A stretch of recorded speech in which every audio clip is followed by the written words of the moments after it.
Without relationships, nothing works. What are the biggest challenges organizations are facing now? I think the biggest challenges organizations are facing now is to find exactly where they can connect to other organizations that are also dealing with these global challenges, be that climate change, be that migration, be that dealing with artificial intelligence. Because one thing that is clear is that philanthropy on its own is not going to be able to deal with these global challenges. They are global, they are big, they are broad and grand. So they need to partner up with other organizations because philanthropy is somewhere along the management chains of dealing with these challenges. And I think where philanthropy is currently positioning itself is finding out where are they?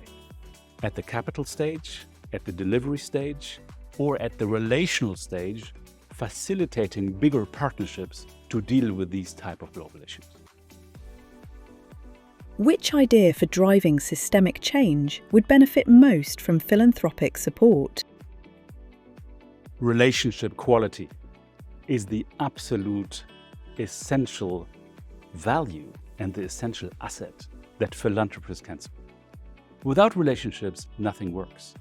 This is a big problem today because everyone looks at impact.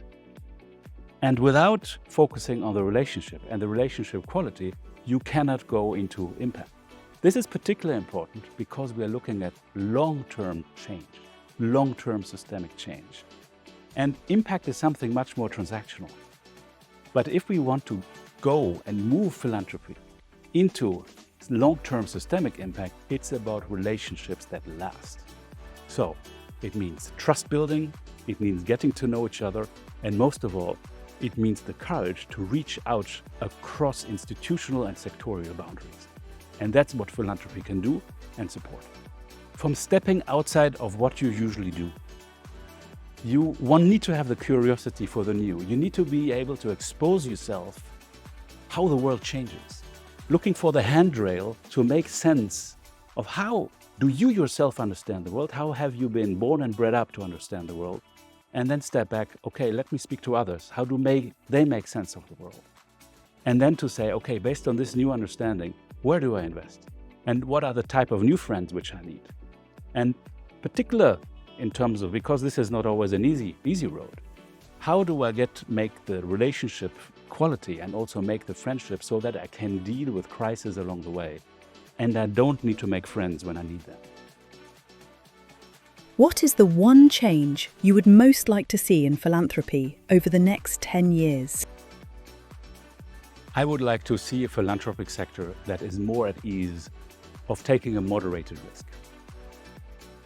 Because a lot of philanthropy has been about the classic sectors, about the arts, about the social, about poverty reduction.